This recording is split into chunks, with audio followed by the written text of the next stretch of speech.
Goshamahal MLA Raja Singh బీజేపీతో తెగదెంపులు చేసుకున్నారు. రాష్ట్ర చీఫ్ ఎన్నిక విషయంలో తనను నామినేషన్లో అడ్డుకున్నారని పార్టీకి రాజీనామా చేశారు.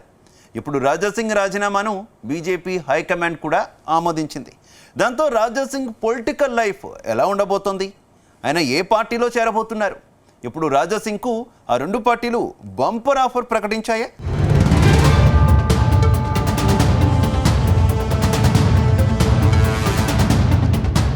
హైదరాబాద్లోని గోషామహల్ బీజేపీ ఎమ్మెల్యే రాజాసింగ్కు కాషాయ పార్టీ గుడ్ బై చెప్పింది. తెలంగాణ బీజేపీ అధ్యక్ష వ్యవహారంలో రేగిన వివాదం చివరికి ఆ పార్టీ నుంచి రాజాసింగ్ బయటకు వెళ్లిపోయే పరిస్థితి తీసుకొచ్చింది. తెలంగాణ బీజేపీ అధ్యక్ష ఎన్నికల్లో నామినేషన్ వేసేందుకు తనను చివరి నిమిషంలో అనుమతించారని, మీకు మీ పార్టీకో దండమంటూ గత నెల 30న బీజేపీ ప్రాథమిక సభ్యత్వానికి రాజాసింగ్ రాజీనామా చేశారు. అయితే రాజీనామా లేఖలో బీజేపీలో నియంతృత్వ ధోరణిపై ఆయన హాట్ కామెంట్స్ చేశారు. ఈ నేపథ్యంలో రాజాసింగ్ రాజీనామాను బీజేపీ జాతీయ అధ్యక్షుడు జేపీ నడ్డా ఆమోదించేశారు. దీంతో రాజాసింగ్కు బీజేపీతో ఉన్న అనుబంధం తెగిపోయింది. అయితే రాజాసింగ్ రాజీనామాతో అలర్ట్ అయిన కాంగ్రెస్, బీఆర్ఎస్ పార్టీలు ఆయనకు టచ్లోకి వెళ్ళినట్టు తెలుస్తోంది. తమ పార్టీలో చేరితే పలు హామీలు ప్రకటించినట్టు ప్రచారం సాగుతోంది.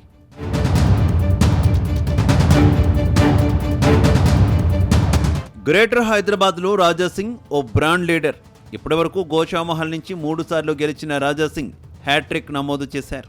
ఈ మధ్యకాలంలో రాజాసింగ్ వ్యవహారం కమలం పార్టీకి ఇబ్బందిగా మారింది. నిత్యం వివాదాస్పద కామెంట్స్ చేస్తూ వార్తల్లో నిలుస్తున్నారు. ముఖ్యంగా కేంద్ర మంత్రి కిషన్ రెడ్డితో ఆయనకు తీవ్ర విభేదాలున్నాయి. కిషన్ రెడ్డి నాయకత్వాన్ని రాజాసింగ్ ఏమాత్రం అంగీకరించడం లేదు. కిషన్ రెడ్డి తీరు వల్లే తెలంగాణలో పార్టీ బలోపేతం కావడం లేదని పలుమార్లు రాజాసింగ్ బహిరంగంగా ఆరోపించారు. అయినప్పటికీ కిషన్ రెడ్డి మాత్రం సంయమనం పాటిస్తూ వచ్చారు.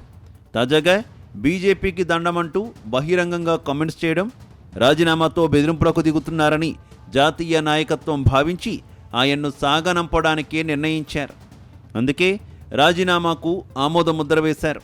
అయితే తనను పిలిచి జాతీయ నాయకులు మాట్లాడతారని ఆశించిన రాజాసింగ్కు చివరికి నిరాశే మిగిలింది.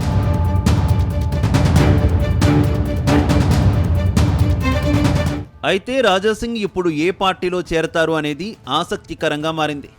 రాజాసింగ్ పార్టీ మార్పుపై రకరకాల ప్రచారం జరుగుతోంది. ఆయన బీఆర్ఎస్ లేదా కాంగ్రెస్లో చేరతారని టాక్ వినిపిస్తోంది. ఈ నేపథ్యంలో రాజాసింగ్ను బీఆర్ఎస్లో చేర్చుకునేందుకు కొందరు గులాబీ లీడర్లు ప్రయత్నాలు చేస్తున్నట్టు సమాచారం. ఇప్పటికే గోషామహల్కు వెళ్లిన బీఆర్ఎస్ నేతలు తమ పార్టీలో చేరాలని ఆఫర్ ఇచ్చినట్టు తెలుస్తోంది. ప్రస్తుతం బీఆర్ఎస్ పార్టీ గడ్డుకాలం ఎదుర్కొంటోంది. అటు గెలిచిన ఎమ్మెల్యేల్లో కొందరు కాంగ్రెస్లో చేరడంతో ఎమ్మెల్యేల సంఖ్య తగ్గింది. దాంతో రాజాసింగ్ లాంటి లీడర్ తోడైతే సంఖ్య పెరగడమే కాకుండా పార్టీకి మరింత జోష్ వస్తుందని గులాబీ లీడర్లు లెక్కలు వేసుకుంటున్నారట. మరోవైపు కాంగ్రెస్ పార్టీ కూడా రాజాసింగ్కు టచ్లోకి వెళ్లేందుకు రెడీ అయినట్టు సమాచారం. రాజాసింగ్కు బీజేపీలో జరిగిన అవమానాన్ని తాము సవరిస్తామని రాజాసింగ్కు చెబుతున్నారట. ప్రస్తుతం అధికారంలో ఉన్న కాంగ్రెస్ పార్టీ మరో 5 ఏళ్లు అధికారంలో ఉంటుందని, రాజాసింగ్ పొలిటికల్ లైఫ్కు ఎలాంటి డోకా ఉండదని నేతలు అంటున్నారట. అయితే రాజాసింగ్తో కాంగ్రెస్ నేతలు రాయబారం నడుపుతుండడాన్ని గోషామహల్ కాంగ్రెస్ లీడర్ సునీతారావు అస్సలు తట్టుకోలేకపోతున్నట్టు తెలుస్తోంది.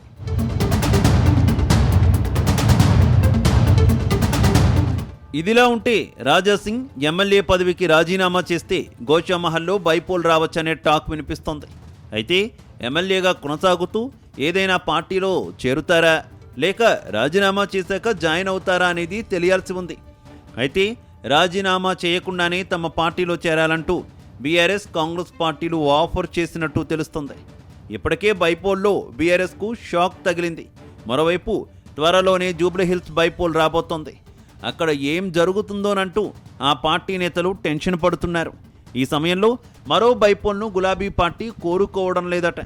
అటు కాంగ్రెస్ పార్టీ కూడా ఎమ్మెల్యే పదవితోనే చేరాలని చెబుతున్నట్టు సమాచారం.